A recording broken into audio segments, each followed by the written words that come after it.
Hi, my name is Caitlin Peterson. Today I'm going to be talking about and teaching you a little bit more about Hochschild and her work on emotions and how factors outside impact emotions. But first, a little history on Hochschild herself. Um, she is a retired professor from UC Berkeley in California, and she focuses most of her study on emotions and how emotions are influenced outwardly by outside factors and how they then move inward.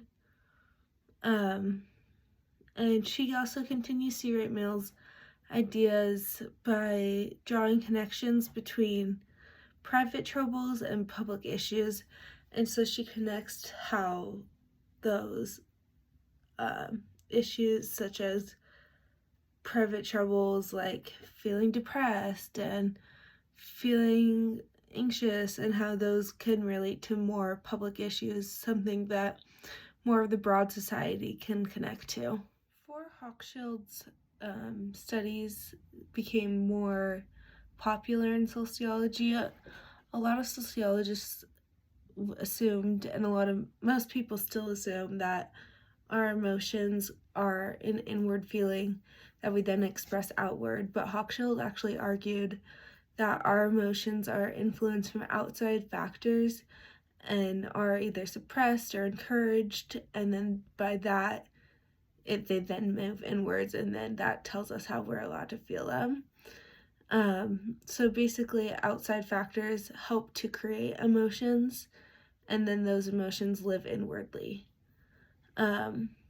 And then another thing Hochschild was very famous for are her feeling rules. All cultures have feeling rules, whether I think most cultures, especially in ours, we don't define them. They're kind of just cultural norms that we live by. So feeling rules are, okay, hold on. So feeling rules are more of a social norm that tells us the direction, the extent, and the duration of how long we can feel feelings. So direction is who we're allowed to feel those feelings towards. Like, an example is, who are we allowed to like, who are we allowed to dislike. And extent is another one of the feeling rules, and that's how deeply can we feel these emotions. To what extent can you feel this? Like, can you like someone but can you love them, kind of situation. And you could be sad, but can you be depressed? Like, talking about the extent of how deeply you're allowed to feel these emotions. And then duration is how long you're allowed to feel the emotion for. How long are you allowed to feel grief? How long are you allowed to feel happy about a certain situation, about a promotion? Let's say you get a promotion. How long are you allowed to be happy about it? How long are you allowed to feel sad about getting a bad grade? So these are all feeling rules that become social norms in our society. Another large aspect of emotion rules is how our social structure can create and destroy these emotion rules and kind of emotional norms. Social structure can change rapidly, and when it changes rapidly, these emotion rules change rapidly with it. One example of this would be, a good example would be death. When a death happens, it's rapid change, and the emotion rules that surround that immediately change with it, with the direction. Who are you allowed to feel? Who's allowed to feel sad? Who are you allowed to feel sad about? The extent, how sad you're allowed to be about said death, and duration, how long you're allowed to be sad about it. These all change as your social situation and your social structure change around you. And so as they changes, so does the emotion rules change with it. Another very large aspect of Hochschild's field of study is emotional work and emotional labor.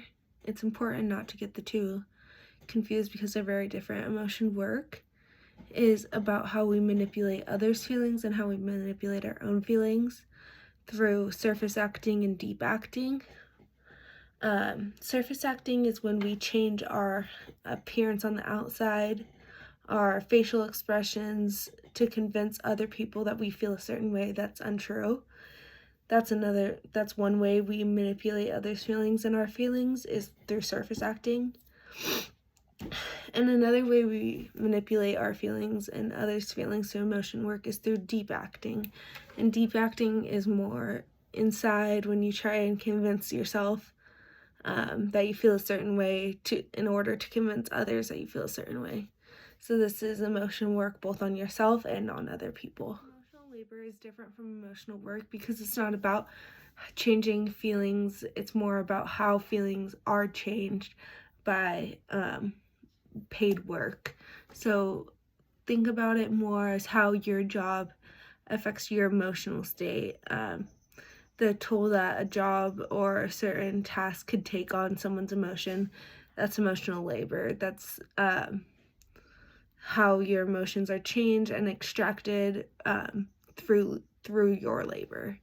So to wrap it all up, Hochschild says that emotions are influenced outwardly and then are moved inwardly, that we are controlled by a set of feeling rules that are the norms in all cultures, and that